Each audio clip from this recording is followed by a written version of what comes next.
whether you'd like to sort of make a start in a minute, I think that might go, if that's all right. Yep, I'll make a start because I think we've only got an hour and I think you might have questions for me. So I do want to give time for people to ask because it's quite complex, what I'm going to talk about. And I think you'll probably need to ask me questions to understand better my descriptor, if that makes sense. It does. Can I just ask if everybody can please keep themselves on mute, and then if they've got a question, raise their hand, and I'll try and monitor it. And Wendy, if you could help me as well, if we try and keep an eye on who wants to ask questions between us. Yeah, that's fine. I can keep an eye on the hands as I'm talking. That's fine. And then if everybody, like I said, just raises their hands, then we should be able to get through it. And like Wendy said, if we start with Wendy's presentation, then we'll go to questions.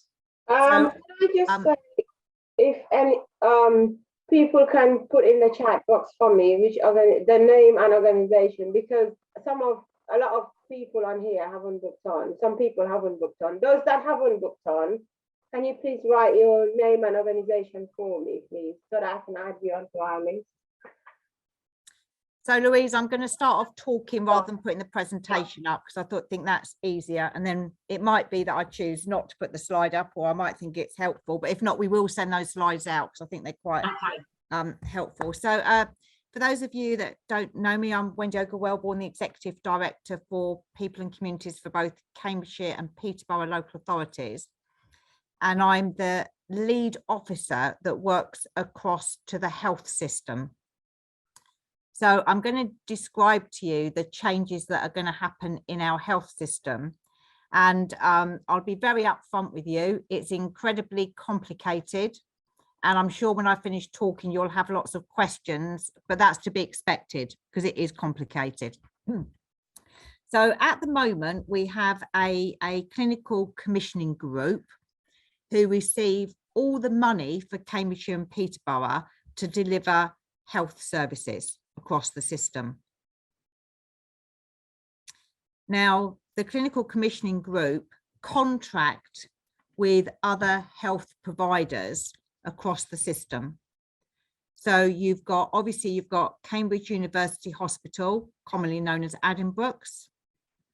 You've got Papworth. You've got North West Anglia Foundation Trust, which is Peterborough Hospital and Hinchinbrook Hospital. So all the acute hospitals. Then you've got Cambridgeshire Community Services, which predominantly, not just, but predominantly delivers children's services. And then you've got Cambridgeshire and Peterborough Foundation Trust, often known as CPFT, who deliver predominantly, but not just, all of our mental health services. Then obviously, in addition, you've got all of the GP surgeries, so primary care. And all that money comes to the CCG and they contract with those people to deliver our health services. Other health services such as dentistry and ophthalmology are funded by the NHS England. But the plan is that money will come more locally in the future. Now, what's been decided is that the health system is quite clunky in that the money comes down to the clinical commissioning group, and then they contract with the providers. And what nationally people want to see is that money goes more directly to where the people are, so directly to where the provision is, so it isn't as clunky. So what's going to happen is, pending a health and care bill in April this year, is the clinical commissioning group will be no more. And there will be a new entity called the Integrated Care System. And the vision for the Integrated Care System is that it is able to bring health and care services much more closely together, and resources will be delivered closer to where people live. Now, that's very simplistic of me, but that is the whole ethos around it. And the integrated care system will comprise of an integrated commissioning board, which is a very small group of executives. So there'll be a chief executive of the integrated care system on the board. And there has been an appointment to that post, but they're designate until the legislation goes through, and that's Jan Thomas, who's currently the chief exec of the CCG. There will be a chair of the integrated commissioning board. Again, this is a designate post, but the person who's got that is a guy called John O'Brien, which we're very pleased with because John's got a background in local authority and health. So I think he's a very good appointment. Then you will have the finance director, the medical director, and the chief nurse. That's the core of the integrated commissioning board. But there is also a place for the local authorities, the top tier local authorities, Peterborough and Cambridgeshire, chief executive or a designated role. And it's also likely the local authority's director of public health will be an advisor on the board. And the proposal is also to have 4 non-executive directors as well.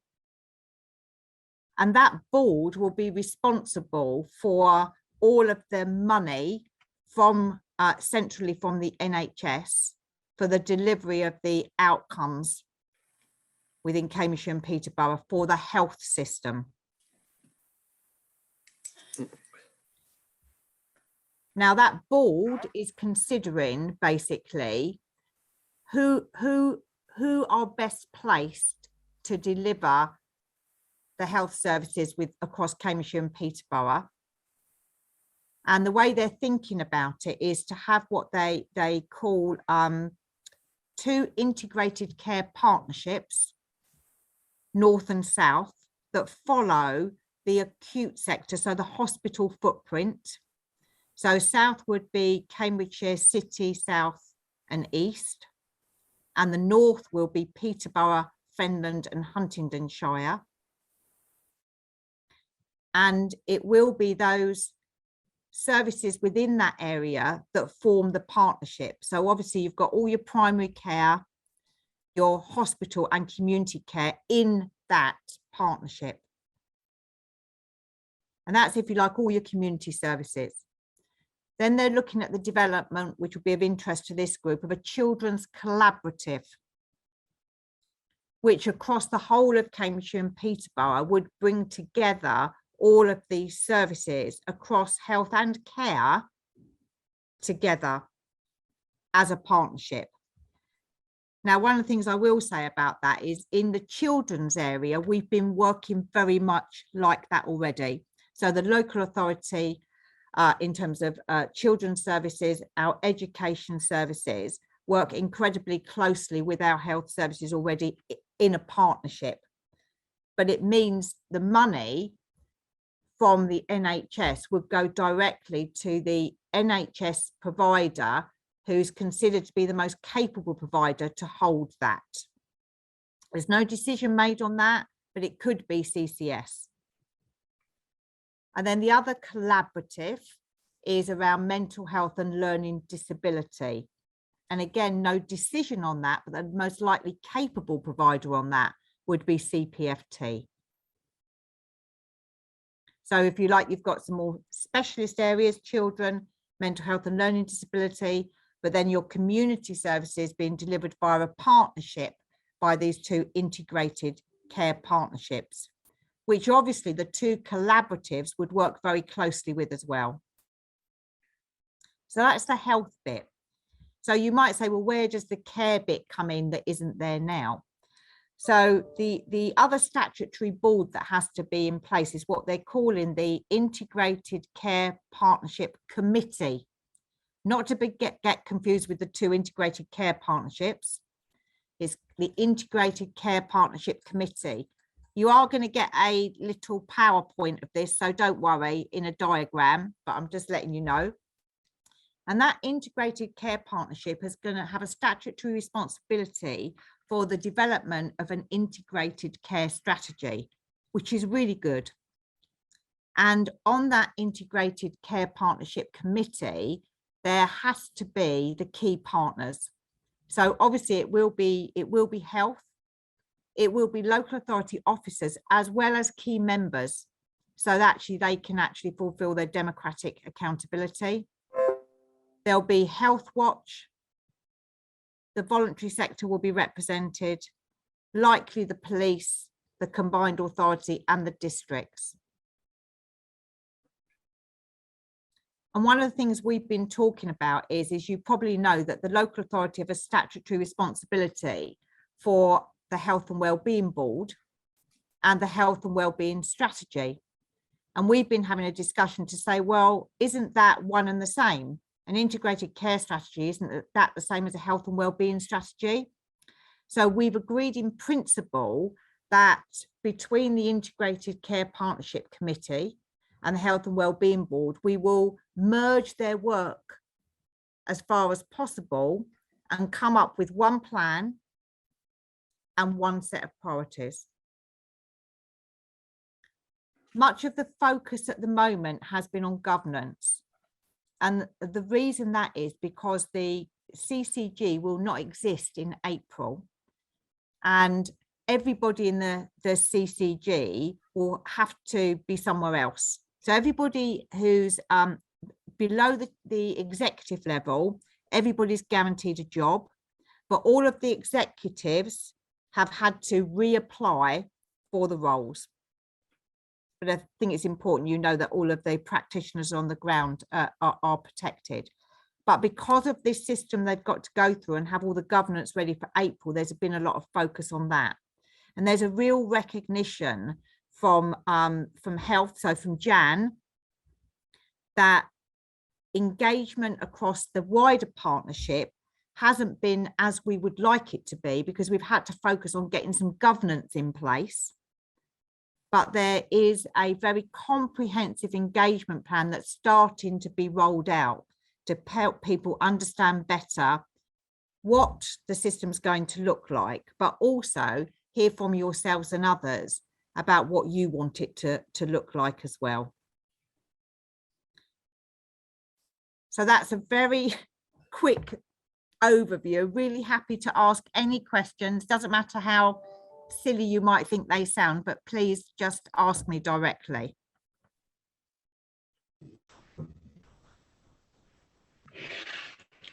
Sorry, I can't find the thingy for raising my hand on this on this platform. That's all right. Just ask me. When you're sort of talking about care, does that include things like adult services and children's services? Yes, sorry, Debbie. Yes, social care. It's predominantly it's predominantly adult social care, but yes, it does include children.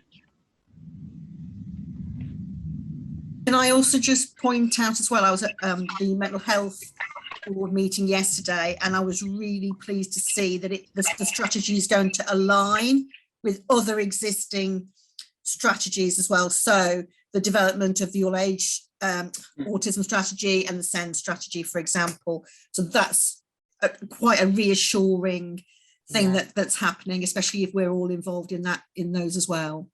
So Linda, it's a really good point. So it is a requirement that the ICS has a strategy, but we're looking at that as if it's a book, and we are collating all of the existing strategies. So we in Children's have got 5 key strategies. We've got the special educational needs and disability strategy. Like you say, we've got the all age autism strategy. We've got strong families, strong communities. We've got best start in life and child and adolescent mental health.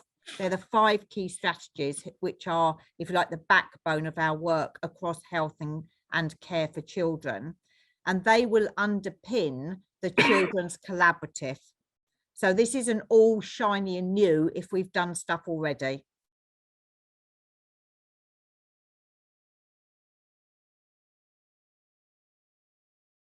I'd be interested to know, just as part of the engagement, anything that I've said that causes any of you concern, any thoughts about it?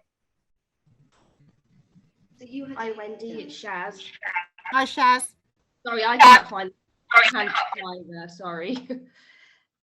Basically my not the question, query is, how will this impact on parents and carers, for example, of children with special educational needs, disabilities, etc. as well? Is there an awareness of this big change? Because it is quite a big change in the system. Are parents aware of this, and how is that being communicated in the wider communities?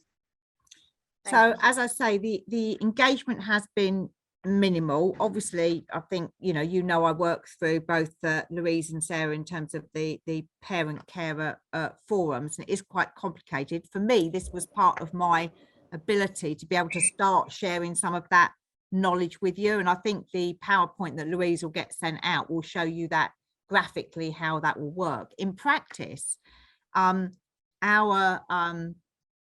desire is that we can build on the work that we've started already to bring much closer together our healthcare and education within children's services. That's the desire.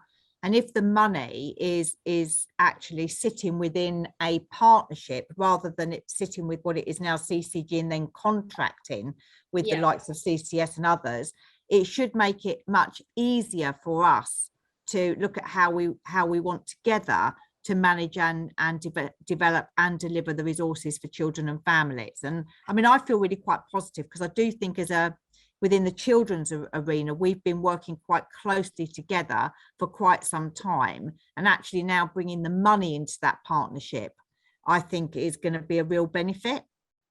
Yeah. So I think there'll be more transparency as well, Shaz, in terms of what the resource envelope is.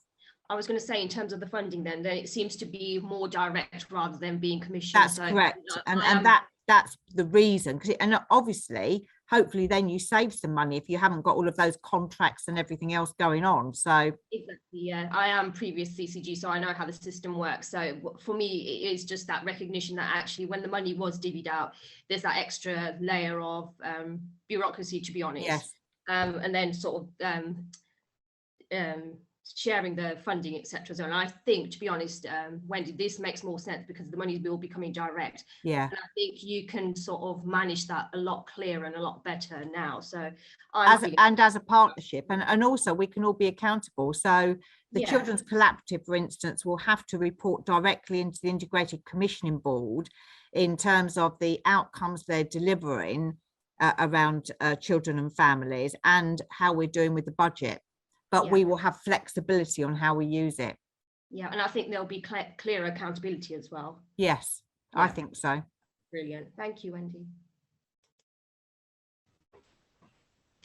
Sorry, can I just ask another? I'm just wondering what sort of provision has been put in place to make sure that this doesn't have a negative impact on sort of families while the transition is taking place, because there are a lot of things going on at the moment, sort of like transition to adulthood, where sort of we're finding that there are some delays in the system and nobody seems to know who should be taking responsibility for it.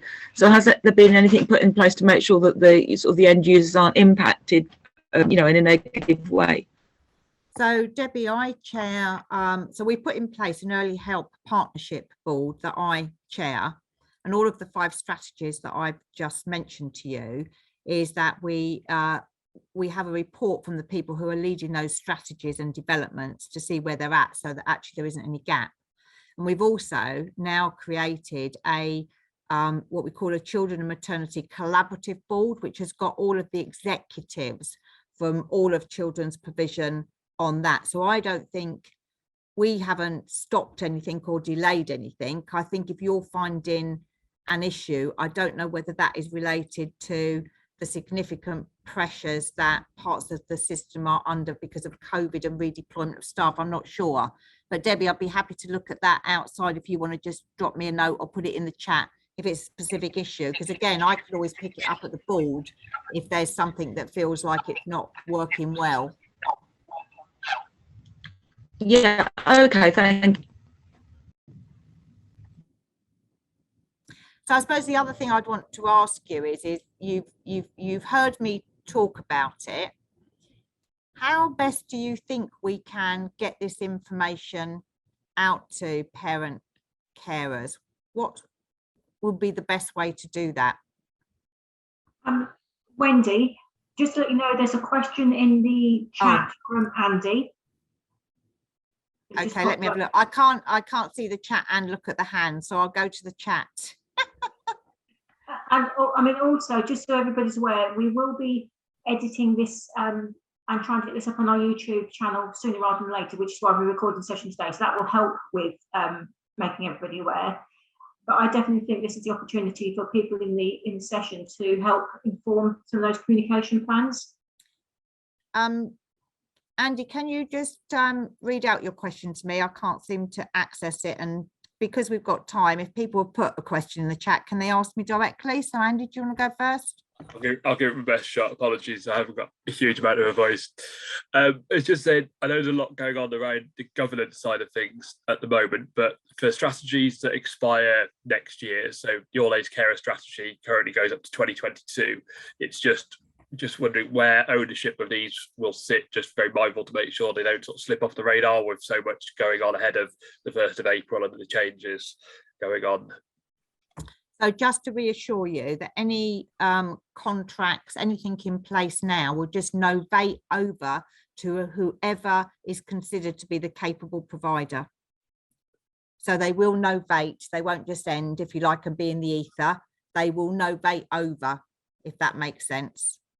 That's perfect for contract. It's more the sort of the strategy. So there's the all age carer strategy, which currently is obviously Cambridge County Council, CCG, and Peterborough City Council.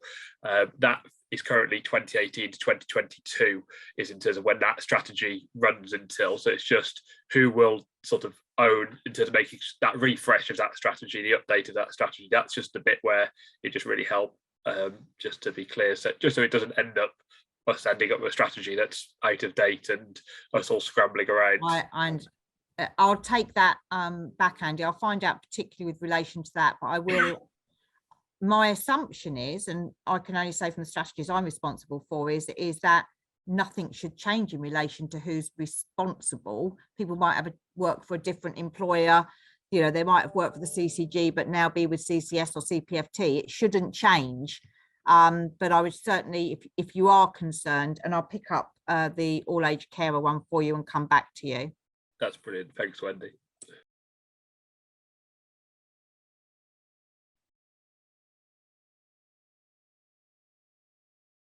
I can't believe I'm not hearing any other questions. Was I that good at actually describing that complex system? Actually, Louise, do you want to put the oh, hi Jason, did you want me? Hi Wendy. Hi. Yeah, I did, please. Yes, just on things like Octagon and all those kind of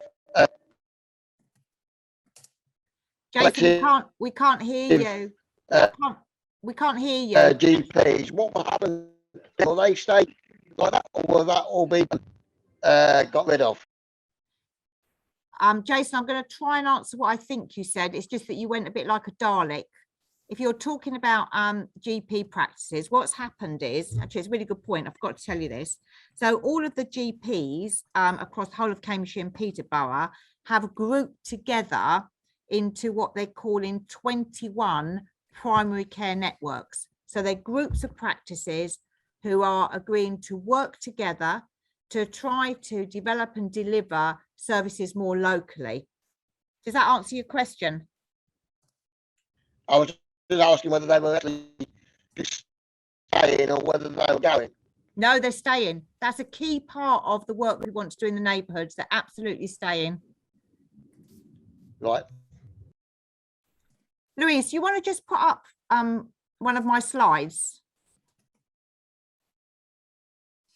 You're on mute. Right, I haven't got control of it. Ramu, can you share the first of the slides that Wendy sent, please?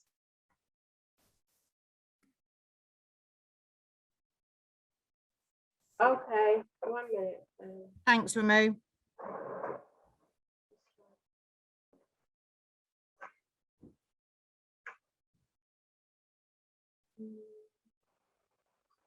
Oh dear. Wendy, just so you know, in the chat, you've got one comment about concerns about personal budget and direct payment. And then you've also got another comment in terms of getting the message out to parents and carers. The more involved they are in the journey, the better outcomes for all. Surveys don't really allow for involvement, so different platforms for them to be involved in would be better. Okay, so I think Louise and Sarah, I need to work with yourselves about, I'm very happy to set up any of this stuff with parents. I'm happy to have more of these open forums is easy enough to do, so we'll do that. In terms of personal budgets and direct payments, again, that won't change. It may novate to somebody else to be responsible, but that shouldn't change, because again, that is almost like an individual agreement with somebody. So I don't envisage that being any different at all. I think we might be struggling. Yeah, I'm just pulling it up now.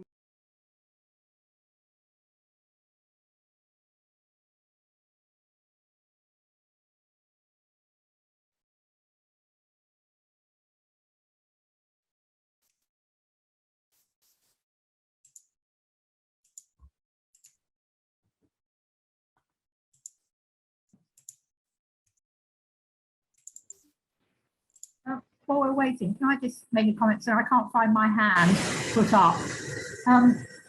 Having worked in the NHS through, I can't remember how many reorganisations, I have to say I'm slightly concerned about this, because my experience has been that it takes generally often at least a year, if not a couple of years, to actually get people embedded into new jobs, working, and there's an awful lot of knowledge that's lost in the organisational knowledge that's sort of lost in the process, and I do worry about this maybe health and social care for adults, but for kids, education is so key. And we seem it to be, I'm worried that it's, education isn't engaged in this ICS, but for kids, it's really important. So will education be heavily, properly represented and involved in the Children's Collaborative, even though it's not health or care? Yes, so absolutely, Faye. So some reassurances is that I don't think the knowledge will be lost, because actually, apart from the top tier, everybody in the system will still be in the system doing very similar things, but maybe for a different employer and closer to where the provision is. So for instance, commissioners may well be not sitting in like the top tier, but will be within an arm of the provider, if that makes sense. So I'm not too concerned about that. From an education point of view, and again, this, I don't know if you can put this on slideshow, Ramu, can you at all? Just I'm missing the top bit. Ramu, if you go to... Oh, that's it. Yeah, that's a bit better. Oh. No, I was going to say, Ramu, if you go to view at the top of your screen, Yeah. click on that. Yeah. You make it. I want you to click on that now. You should be able to see where it's got Zoom. Go to the bit that says Zoom. Yeah, click on that. No, because you want to make it smaller. Go to the bit that says Zoom. Yeah. Yeah, click on that. Yeah. You should be able to make the page smaller. So you go to, that's it, 75%. That's it. It should work there. Fantastic, brilliant. Thank you ever so much. You'll see within it in this Faye, if you look at the orange box where you've got the Early Help Partnership Board, is so down the bottom, I can't see it on my screen because but it has got the SEND strategy is a key strategy within that. That's right. And then on the strong families and strong communities, there's, that has got education in that as well. The same as Best Start in Life has got all of your early years providers. So in the sort of pinky purpley box, you've got the Children Maternity Collaborative and the local maternity and neonatal system. That's the board. All of those strategies are part of the Children's Collaborative. And that's why I'm saying, I think in the children's area, I think we were a bit ahead of the game in that we were already working very closely across healthcare and education, you will know that our SEND strategy is owned by education, social care and health, and it goes across Cambridgeshire and Peterborough. So I think, you know, we are in a good position in relation to that. So what I've just tried to show you on this picture is how the new governance structure for the ICS fits in with the rest of the statutory boards that go across Cambridgeshire and Peterborough. So on the right, you'll see the Joint Health and Wellbeing Board. And that's where I've also put about the new Integrated Care Partnership Committee that we're hoping to combine more so that we're not duplicating. Then obviously we've got the safeguarding boards for both adults and children, our Community Safety Partnership, which is a county partnership, and the Public Service Board, which has been very active during the pandemic. But then under the integrated care system, you'll see where I've described to you the work within the children's area. And I've also included the North and South integrated care partnerships and the mental health collaborative. So I'm hoping if you're thinking about what I've said, this diagram might help you see it in practice, if that makes sense. Thanks, Ramu. You can take that down now. So I think what I'm hearing people say, there's some anxiety. We need to make sure we involve parent and carers as much as we can, as soon as we can, as near to the beginning of the journey as we can. And I will make sure in the Early Help Partnership Board and the Children Maternity Collaborative, in the engagement strategy, I talked to Lou and Sarah about what we write in that we're going to do with parent and carers. And I'm hearing that it needs to be much more sessions where people, like, we can meet together to talk about it and what it means for people in individual situations. Oh, Helen, yes. Thanks, Wendy. That was really helpful, listening to all that. Still a lot buzzing around my head. My question is about representation on the Integrated Partnership Board. You said there's VCS representation, but we know the VCS is huge. So will there be a variety of representatives from children's, from adults, from specialist areas? Will they be funded, supported to be part of the board? It's about how cash-strapped the voluntary sector organisations are following COVID. I was just wondering if that's been So there's something that's been considered. There's quite a big engagement piece going on with the voluntary sector at the moment. Julie Farrer, who's Chief Executive of Hunts Forum, has managed to draw some money down nationally. It's only a tiny bit of money, but it has enabled them to commission a consultant to work across the VCS sector to actually work with them about how best they want to be engaged in the process. And it won't just be on the Integrated Care Partnership Committee. They will also sit on the boards of things like the collaboratives and the Integrated Care Partnerships North and South, Helen. So the discussion is very much going on about, one, how do we engage them now, but how do we keep everybody engaged in the future as well?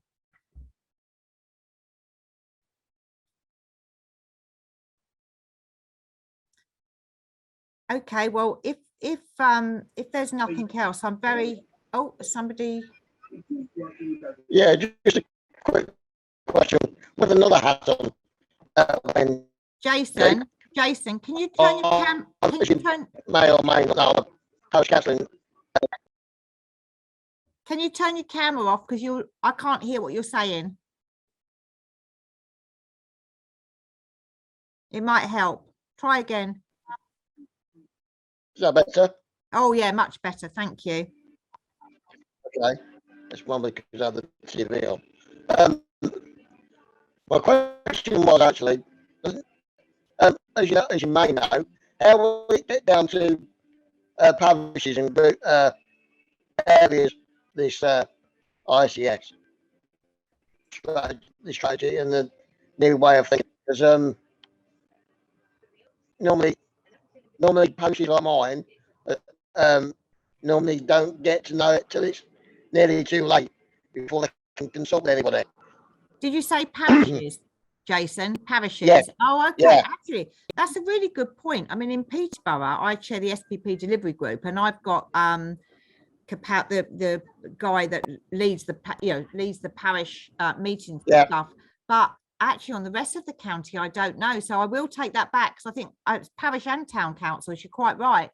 So thanks for that. I'll take that back to the group.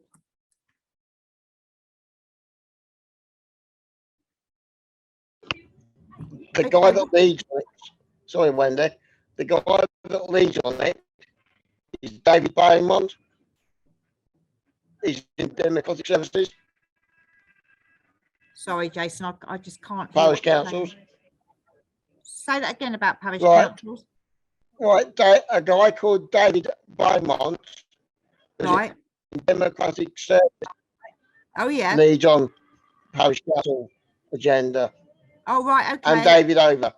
Okay, I'll make contact with them. Thanks for that. It's great. Okay. So what I suggest is, I'd be very happy in the new year just to do another update session, if that would be helpful.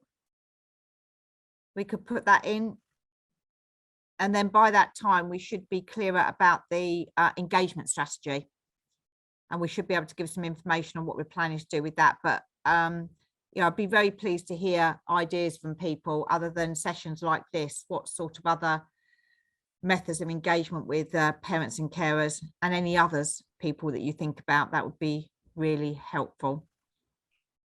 Wendy, we're happy to host another session on Zoom in early in the new year for your updates. Perhaps they seem to work quite well. But I agree, we need to do something about getting out to people who don't use this method, people who have IT poverty. As Jason said, you've got the parishes, so I think we probably need to come up with a few ideas, and maybe if people want to email them to yourself, if that's okay, for what we could do differently for wider engagement. Yeah, that's fine, because Helen Gregg's leading on the engagement strategy specifically around the Children's Collaborative. Nazreen? Hi, Wendy. Hi. So Louise, correct me if I'm wrong, we did a survey on digital access, didn't we? And we are, so I am looking to run some sessions on digital access for people with learning disabilities and people with diagnosis of mental illness, because we know, don't we, that there's a massive gap there. If you can't access the internet for whatever reason, you're at a disadvantage now, aren't you? Because everything is online. Yeah. So we are working on that, because I'm kind of acutely aware that most of the people who do, and this is no disrespect to you, Jason, most of the people who do join in Zoom meetings and all the online resources that we have, it seems to be it's the regular same people who know about them and who are at ease of using Zoom and Team and all the rest of it. It's the people that actually don't use this that are at high risk, and they're the people that are really vulnerable and that are going to be affected by this sort of IT world that we live in. So I think it does say that we need to look at a variety of different methods, don't we?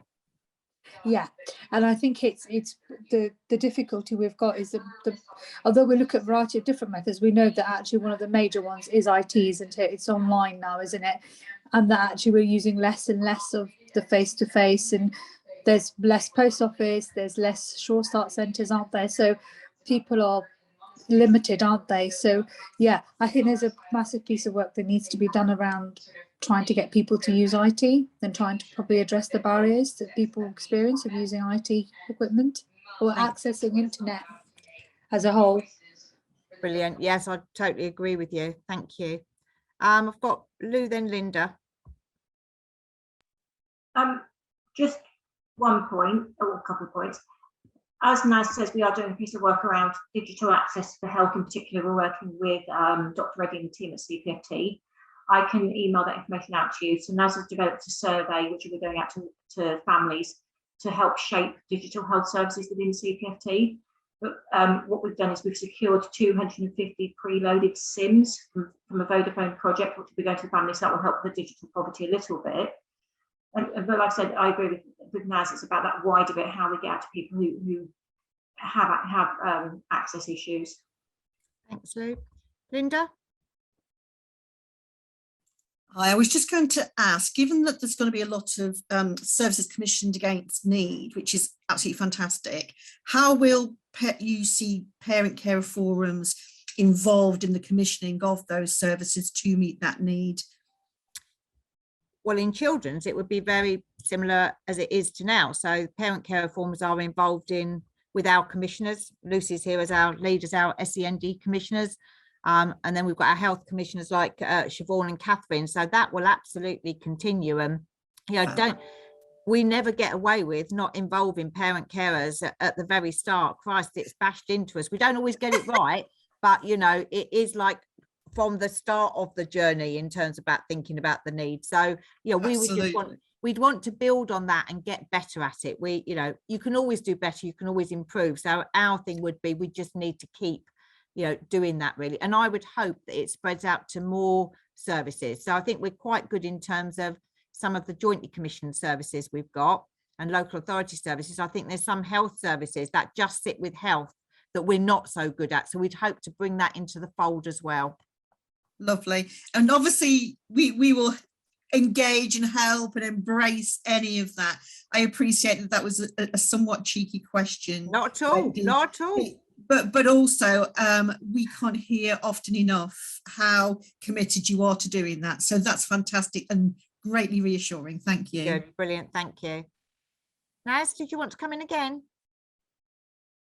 No, sorry, I need to put my hand down. No problem at all. Okay, so can I just say thank you so much for taking your time out to listen to me waffling on. Hopefully it was helpful. If you think of any other questions, always happy for people to ask me that. And I'll work with Lou and Sarah about getting another session, probably the second week in the new year, just to give you an update, particularly focused on the engagement strategy. I think that would be helpful. So thank you, everybody. Bye. Bye.